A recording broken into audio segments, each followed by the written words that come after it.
Hi, everyone. So glad to see you all here today, and welcome to another intentional hiking event. So I'm really pleased to have the wonderful ladies from the Outdoorist Oath here to talk to us about harnessing your strengths for intersections of planet, inclusion, and adventure. I'm your host, Renee Shira Patrick, and I'm an addicted long distance hiker who has enjoyed spending extended time in nature on trails for over 20 years now. I wanted to develop this event series to help myself and others in the hiking community like you develop a culture of thoughtfulness and intention about the time we spend outside on trails. So each intentional hike is going to be focused on one of the following themes: do, learn, create, be, and a regional focus. So this one today is a be event. Well, it's actually more of a be and do event, focused on how we show up on trails for others and what we do for the planet and our community. So I'm bringing you all together through these events because I believe that we are a powerful force for change. Beyond developing an intentional hiking practice in our own personal trail experience, I think the impacts of our individual actions can help influence the world around us. I want to really thank our guests here today and also those of you who donated money. So we've raised about $100 for the Outdoorist Oath through contributions that you all made during registration. So thank you for those who chose to donate. So for each of these events, my guests can choose a nonprofit to donate to, or if they represent a nonprofit, we will donate to that organization. So it's very important to me that these events have an element of community support. With that, I want to get into the heart of the event. When I first started intentional hiking last fall, I knew I wanted to feature the Outdoorist Oath during one of my first events. One, because I told you I took the event before, and two, because I think what they're doing is incredibly impactful. So I'm thrilled to have them here today. Let's bring our speakers on to tell us more about the organization and how you can get involved. So those speakers you'll be hearing from today are Gabbaccia Marino, who is a first-generation Mexican-American multimedia storyteller and creator, consultant, and passionate outdoor advocate. She currently serves as executive director for the Outdoorist Oath. With her, we have Hanna Anderson, who's an experienced social media marketer in the outdoor industry. She also runs accounts for environmental organization Oregon Wild. So previous to the outdoor industry, she worked in voting rights advocacy in Washington, D.C. And then we have Maya Sullivan, who is a queer Japanese American outdoorist who is passionate about expanding access to outdoor activities. She is based in Seattle, where she grew up with the background of the sea and the mountains. So now I'll pass it on to you three to take us through the Outdoorist Oath. Thank you so much, Renee. It's so cool to be here with you, a community troublemaker that's already kind of taking the Outdoorist Oath teachings and expanding them into your community. So that just feels really good. Thank you for the introduction as well. Just wanted to flag it for everyone. I'm Gabbaccia, she, her, and want to pass it on to Maya and Hannah so they can say hi too. Oh, hi, I'm Maya. I also use she, her pronouns. Thank you for the intro, Renee. And if you all are interested in ever reaching out to the Oath for questions, comments, whatever, I will probably be on the back end of those emails. So I do a lot of the back end stuff here at the Oath. And we also have recently launched a grants program where we are beginning to have the capacity to apply for grants, which is really exciting for us as we grow as an organization. So I am heavily supporting on that. So very happy to be here and connect with you all. And I'll pass it over to Hanna. Hi all, thank you so much for having us. We're really excited to be with you here today. I'm Hanna, I use she, her pronouns, and I do a lot of our online resources on our social media and our newsletter. So If you are interested in learning more about the oath, our newsletter and our socials are a great place to start before or while you wait for the next workshop to come around. We do have one upcoming this week on the 8th. So if you are interested in learning a bit more about our organization, the work we do, and to also take the Outdoorist Oath for yourself, your next opportunity is right around the corner.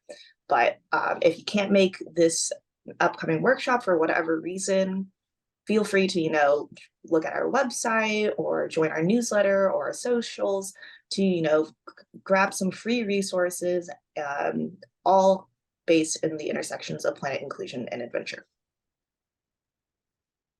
Yay, that's why this conversation is also timely, because we actually have an opportunity coming up. As Renee was saying 2 years ago, it's going to be 2 years ago on Thursday, because that's our birthday. And that's why we are hosting the next Outdoorist Oath workshop next. But okay, what the heck is the Outdoorist Oath? Let's just talk a little bit about that. But first, thank you, Intentional Hiking. We love that you are doing this, Renee, and we feel very honored that you invited us and did a little bit of fundraising for us. That's always appreciated. As a small nonprofit, it's like we're still a part-time team, so we're always, trying to expand the reach of our mission, and this is an important part of that. And just wanted to share a little snapshot of the team from last year. We are a fully remote organization, so we don't get to see each other IRL that often. And this is actually one of the only time that the whole team has been together. So just wanted to share this with y'all, because this is the energy that we like to bring into everything that we do. We do hard things, but we try to make them fun, because otherwise, we'll just get caught in the doom and gloom and not take action ever, because we'll be frozen. So we'll try to keep it joyful. And I'm going to pass it on to Maya to talk a little bit about who we are, what we do. So the oath, which we have talked about a lot, Drop That Name, is two things for us. The oath is both us, the Outdoorist Oath, as an organization. We develop education, community experiences, both in person and virtual. And we've really worked hard to keep everything free. So if you're interested in taking the oath later this week, that is a free virtual event. And we really try to help give you all the tools to be able to take action as individuals who are part of the broader community to support planet inclusion and adventure. So there's us, the oath, as an organization. And then there's also the oath, which is an actual oath that we take at the end of our workshop. And that pulls together all the content of our workshop to then allow you to take a commitment to planet inclusion and adventure through a series of statements that we make. And those things together are what we describe as the organization and then our plan of action. And then I think I'll pass it back to the doctor. Thank you, Maya. And like Maya said, we do free programming. Most of it is online, but we're trying to do more in person. So our oath workshop is where we share our educational model that helps you build a plan of action for planet inclusion adventure. And our stretch sessions, not to be confused with physical stretching, we call it stretching for your allyship muscles. So this is kind of like our version of foundational and continuous education. So where people are always asking us for more, like they come, they take the workshop, they're excited. They're like, okay, now I want to keep learning and learning so my plan of action can be more impactful in my community. And so that's kind of our version of it. So come stretch your allyship muscles with us at some point. And today I'm going to pass it back to Maya, because we're just going to do a quick exercise. So everyone that may be snoozing off, if you want to come on camera, get your cell phones out. If you have a camera phone, that's going to help with this next part. Maya, I'll let you introduce us to the ecosystems. Awesome, thanks. And just to answer a quick question we got in the chat about hiking, this does not specifically talk about hiking as an activity, but that is part of the adventure part, which you'll see here. When we talk about being outside, we think that it's important to not just consider the part of being outside, because things don't live in a silo in our experience. When you're outside, you're also we also encourage you all to think about, like, how are you interacting with the environment, which is our planet section. How are you interacting with people around you or impacting the space that you go into? So hiking is very much part of this conversation, but it is one part of the conversation. And so that's kind of what we're hoping to encourage you all to dive into, is to start to think outside of that siloed ecosystem.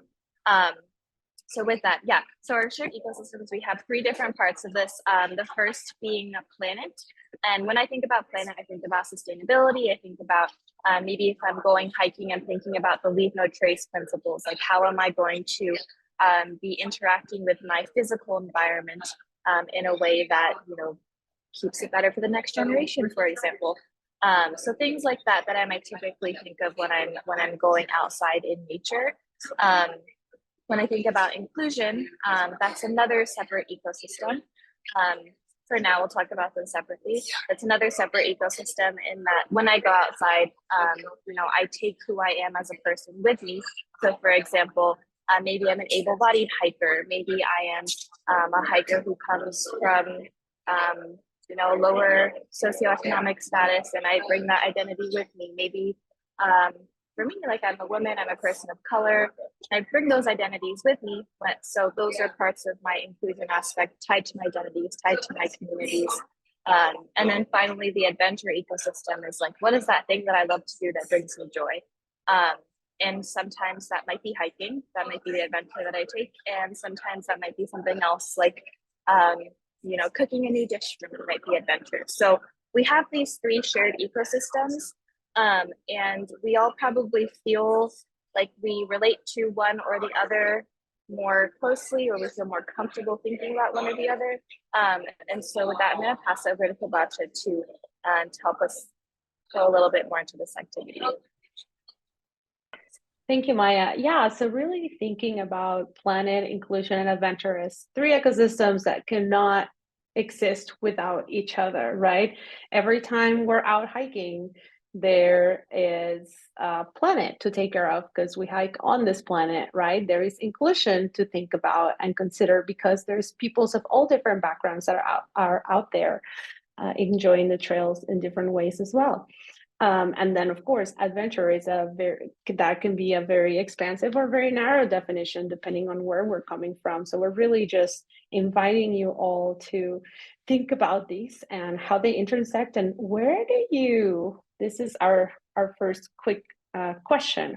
And if you want to either go to the website and enter the key or just scan with your QR code on your phone, you can like very easily participate in this poll. So would love to see just show from this room, like, what ecosystem do you feel most connected to and knowledgeable about? You know, maybe and normally when we talk about these is because people are coming from a space of like, okay, yes, I am adventure all the way. And, you know, I started hiking and then suddenly realized, you know, why aren't more people that don't look like me out on the trails? And then you start doing inclusion work. And then suddenly you're like, you know, there's too much trash. And I saw a lot of folks sharing about trash cleanups on the chat earlier. And then you're like, you know, well, maybe I can start doing some trash cleanups if people aren't doing them right. And like, how can I support my local environments and whatnot? So this is kind of how we start kind of laying a foundation of how we come into this work that is more intersectional instead of being siloed. Beautiful. So yeah, I see there's a lot of comfort and connection and knowledge of adventure in this crew, which not surprised because y'all are a hiking group. So obviously there's adventure already here as the through line of what we talk about. Beautiful. Now, what ecosystem do you feel the least connected to and knowledgeable about? And if you go into your phone, it'll probably already switch the question, so you can just start there. And it's all anonymous, so, you know, we won't tell on you. And there's no judgment here either. That's the whole point of it, right? That we are all at different stages of engaging and being active in our communities and doing systems change. So it's important to just do the check-in with ourselves, build that self-awareness before we even start reaching outside of ourselves. Beautiful. So we're seeing kind of a half and half, least connected and knowledgeable about planet, and then least connected and knowledgeable about inclusion. And that's beautiful to see. Thank you for sharing. So why could that be? So I just want to create space here for anybody that wants to come off mute and share. If you can tell us what you feel most comfortable with, what you feel least comfortable with, and why you think that is.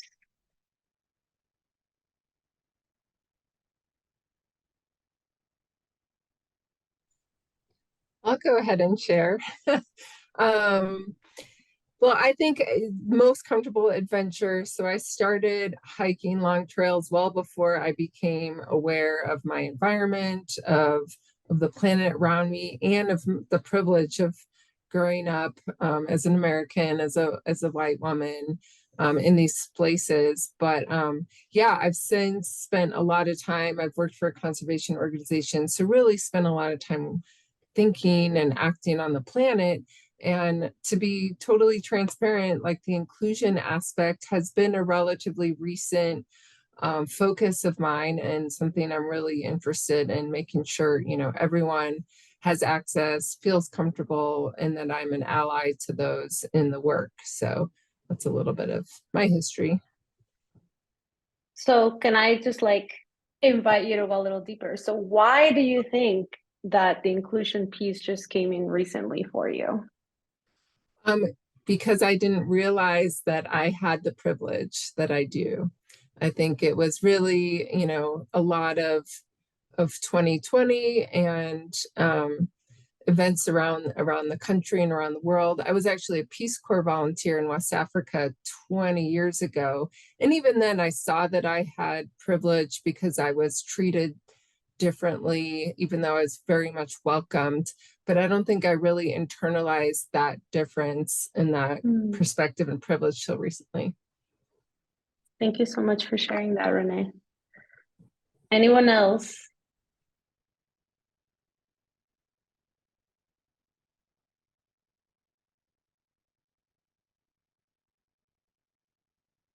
Alrighty, well, if you want to share later, I'm sure there will be opportunities too. But I hope that you really think through this, because the why we start somewhere or not can help us a lot in grounding the why we want to be better people and show up at the intersections for planet and people and adventure. So I really want to invite you all to continue thinking about that. And if you are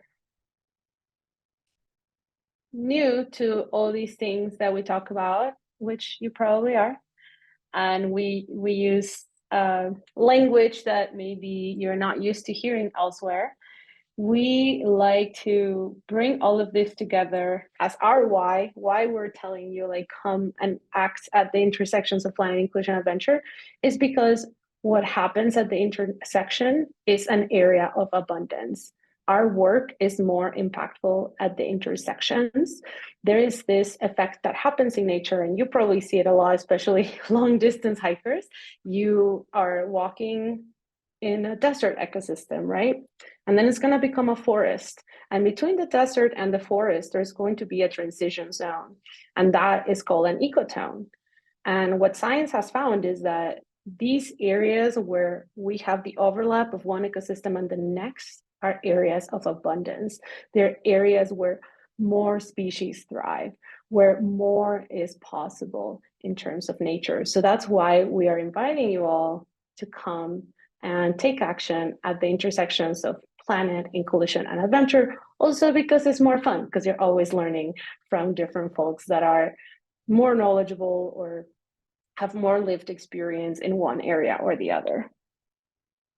And Maya, anything, or Hannah, anything that y'all want to add on this exercise and the areas of abundance? I'd love to just give like a quick example of what I think was probably my first entry point for what the overlap of I think for me my least comfortable area is planet. I entered this work through adventure and then kind of stumbled into inclusion work. But when I think about hiking was kind of my first outdoor activity, and I can always go out and seek out a hike on my own, and that's great and wonderful and healing and all these beautiful things that hiking is on itself. But then when I thought about like, oh, maybe I can bring someone who's never hiked before with me. Maybe they don't have a car or they don't have the gear to come or nobody thought to invite them before. And so something as simple as the power of the invite to bring someone into an activity with you, that starts to work in that ecotone of adventure and inclusion. And maybe while we're there, I start to tell them a little bit about like LMT principles or these nurture principles. And then I get a little bit of planet sprinkle in there as well. And so these ecosystems and these areas of abundance can seem a little daunting, but they can really be as simple as something like the power of an invite to someone who may be new to something, or just a really small shift in how you're thinking about how you're adventuring outside. And so we really want this to just kind of give you a moment to take a step back and have an extra thought about how can I do what I'm already doing in a way that is maybe more inclusive or more sustainable. So it can be as simple as that. So I just wanted to give that example. Thanks so much, Maya. Hanna, anything that you want to add? Yeah, for sure. Just to kind of like reflect personally, I know that, I also work in conservation, so I feel like planet is one of my stronger suits, but maybe I can work on like inclusion. And one of the ways that I personally try to work intersectionally is, inviting new friends out. And it's the easiest thing all of us can do. And we all know adventure is better with friends, but maybe rather than, inviting with your usual group of folks to go hiking out, why don't you invite, somebody who's maybe a little newer to hiking? It's a great way to share in the adventure with somebody while also, getting them outside for the first time, or, we are all knowledgeable about, some sustainable hiking practices, staying on trails to prevent the erosion of our land outside, not taking things from the environment that we're recreating in.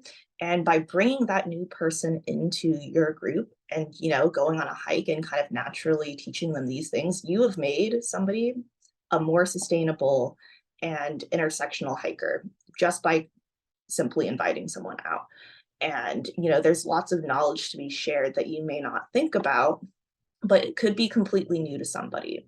And it's all about, the exposure to the new activity. I think we have more knowledge to share than we think. And so why not, spread that around? Totally. Thank you, Hanna. And it's so true. We do have the biggest impact with the people that are already closer to us than, that if I am introducing someone to hiking and tell them about Leave No Trace, is going to have a way bigger impact than if I like call out someone on the trail, right?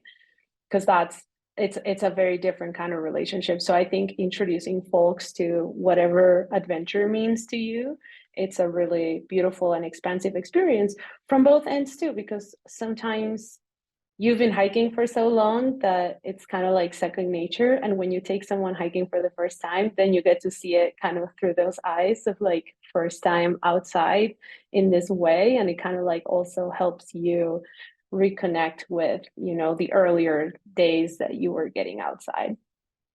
And Allison is saying in the chat, yes, the more we know, the more we care, and then we can educate others what we learn. Absolutely. That is the beauty of it. So I'm gonna just go through these examples of overlapping ecosystems because it just kind of brings it all together, right?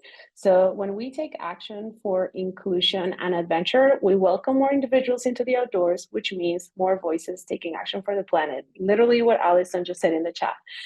And another example is when we take action for the planet, we preserve environments we recreate on for generations to come, which automatically is supporting adventure and inclusion. So this is just a way to say all these things are already interconnected, whether we want to see it or not. When we are aware, we can take action that creates even bigger impact.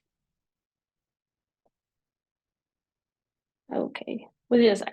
And that's just like a little exercise to get us thinking today. If you want to join us on Thursday for our 2-year anniversary oath workshop, is 1 hour long. You get to be in community with folks that are interested in taking action for planet inclusion and adventure.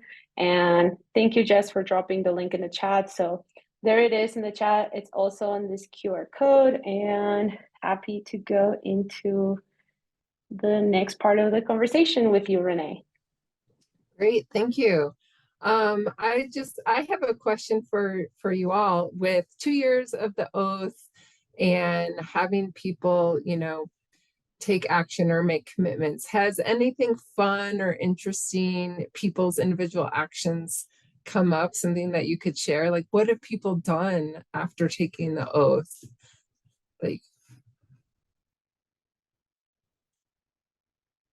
I just want to put Hannah on the spotlight because I know that she sees it all the time. For Oh, you're sure. muted, sorry. I'm just pulling up a list because we have a great list of actions that folks have taken. And these actions can span to, running organizations that work towards planet inclusion and adventure, or, taking smaller acts. So one of the acts someone wrote to us saying, like, I'm excited to, or I've been taking public transit more to, lower my carbon emissions, or riding my bike to work. That's another small action that anybody can do to start offsetting their carbon emissions. This person was able to, budget a little bit more the past year to donate to organizations doing work within planet inclusion and adventure. The actions that you take don't have to be huge. People are saying they started a scholarship fund to help get families into outdoor classes so that they can, have that exposure and also learn in these classes. Facilitating groups at their company to donate funds to organizations that provide outdoor experiences for diverse youth. Some people went further, they got a certification as an environmental educator. But yeah, the list goes on, and they range from, small little everyday acts to, starting a company that is working directly with planet inclusion adventure. But no matter, I think the overall message that I want to convey is that no matter what action you take, the fact that you are thinking about these things and then doing something about it is huge, no matter what that actual action is. Just because you aren't able to, start an organization to, start cleaning trash off the beach, that's okay. Maybe your action is planting your garden to help support our local pollinators. But, it's a great exercise to think, what little thing or what big thing can I do and actually accomplish that works within these intersections? thank you, Hannah. Is there anyone out there in the audience that has a particular question or comment? Feel free to come off mute if you do, or you can also pop it into the chat. Oh yeah, Mary said she likes to lead hikes for local non-traditional age hiker backpacker groups. That's a big one. Yeah, I love the invite. Oh, did you want to share about you?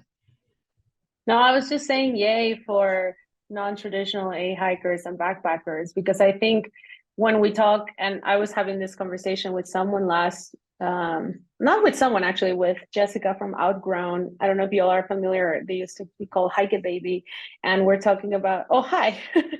And then And then, you know, we're talking about how we talk about inclusion and like we get very zoned in on like race and like ethnicity. And it's like, oh gosh, inclusion is just so much more expansive like that than that, you know, like family inclusion, that's huge. Like families have a whole other sets of logistics to get outdoors than single people or like young couples or, you know, and like it's the same with age. Like it's not the same to take youth outdoors than to take elders outdoors. And so like there's a whole spectrum there of diversity that we often kind of fail to bring into the inclusion conversation. That's super important. So thanks for your work, Mary.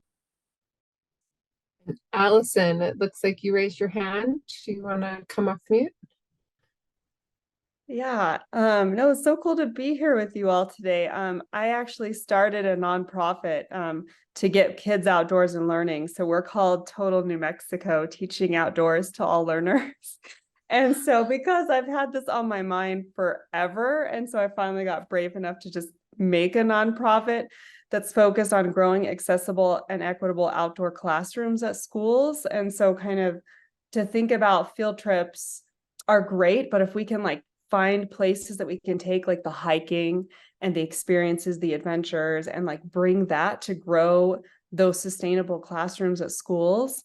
And so I've been in outdoor environmental learning for like 20 years, and I feel like it just makes the most sense to educate our kids and to find those spaces and places. And I think this outdoor oath and the work that you all that I've been learning about is just amazing. And I'm glad to be here and learn that all these things are going on. So yeah, anyways, so great stuff. And just wanted to share that hopefully we grow outdoor classrooms accessibility in New Mexico.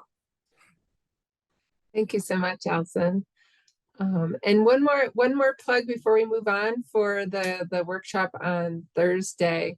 So 2 years ago, I know there was an activity called the Action Compass, and I think that's one of the tasks and the activities that I really found helpful, because I was looking at, you know, what are my skills, what are my interests, long distance hiking, community, the environment, and sort of help lend me, you know, ideas about where to head next with my career and business and job. So this is one among many of activities that I think are really useful to undergo. And I hope you all are curious to attend a future event with the Oath. And they also have stretch sessions, which I participated in one recently that is going a little bit beyond this topic. And yeah, stretch your comfort, stretch your knowledge, stretch your ability to sort of engage with these topics. So thanks for all the work you do, Gabbaccia, Maya, and Hanna. It's really,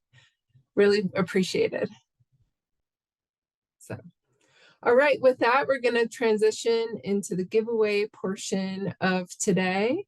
So I'm going to go ahead and tell you a little bit more about CNOC. CNOC is Outdoors is an Oregon company, and I've been using their water containers since they first started several years ago. So I have countless sizes, shapes, and iterations in my gear closet, and love how easy they are to use and how durable. So there's been lots of times on some of my desert backpacking trips where I'm trying to fit another 2 liters of water into my pack, and I'm like shoving the water bladder down. Thankfully, these are really tough water bladders, so they can take the abuse that I offer. And it's been exciting to see how they've grown and given back to the trails community. So they're a certified B Corp company that regularly donates to nonprofits. And I'd be remiss if I didn't mention their wonderful co-branded Oregon Desert Trail 3-liter Vecto that you can buy, and also support our work. For the last 8 years, I've been developing the Oregon Desert Trail, so their support has been wonderful. So I want to share a few words about how CNOC approaches their work with intention. So CNOC strives to be more than just a gear company. We are citizens of our community and avid recreationalists on public lands. We are committed to using our platform, our hands, and our resources to do good. We focus our impact initiatives in 5 areas: B Corp, a certification that encourages us to examine the way we can benefit our employees, our community, and the world. Sustainability, JEDI, which stands for Justice, Equity, Diversity, and Inclusion Commitments, Trail Work, and Philosophy. So you can read our yearly impact goals for what specific actions we've taken each year, or check out the various impact pages on our site for a broader look at what we do. So as I mentioned, I've been using CNOC water containers since the beginning. And when I spent a few months on the Appalachian Trail 2 years ago, I was excited to see that CNOC had taken over the water bladder game on the trail. I even used 2 of their Vectos as a gravity water system, filter system, which worked beautifully. So first giveaway opportunity, you'll get a 2-liter Vecto water container. So this topic, we're gonna keep focused on water. So the first person to answer correctly by tapping into the chat will win. How long can a person go without water? So please chime in if you know the answer. How long can a person go without water? And our guests, you're welcome to answer as well if you know the answer. I'll let you chime in for a minute. I'll give you a hint. There's the rule of 3s that I've heard about. Okay, we have some answers. Hannah was right, 3 days.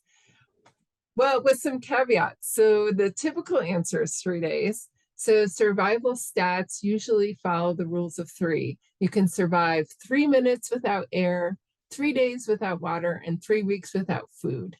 But heat and physical exertion can drastically affect how long you can actually survive without water. So it depends. The real answer is probably it depends, but the standard by the book answer is 3 days. So congrats, Hanna. Next giveaway. So the first person to type the right answer into the chat will win a Visca, which is a 1-liter collapsible, reusable water bottle. So this is another trivia question. First person to type it into the chat wins. How much does a liter of water weigh? So this is when you're doing the math, like, do I want to take 4 liters, 5 liters? And you're trying to figure out how much weight that adds to your pack. You can answer in any unit that you like, kilograms, ounces, pounds. I see some about. Does anyone know the exact measurement? If no one knows the exact, we'll go to approximate. So I still don't see the exact answer, but y'all are close. I'll give you another few moments. Ah, Erica, 2.2. Yes, that's right. So it's 1 kilogram, 35.2 ounces, or 2.2 pounds. So yes, I think the heaviest water carry I had was 6 liters of water on the Oregon Desert Trail. So you do the math, almost 20 pounds, way too much, way too much water weight. But I didn't regret it when I was hiking and it was hot. All right, thank you everyone for playing. And if you know of a company or someone who might be interested in a giveaway at a future event, please email me for more information. We can get them signed up.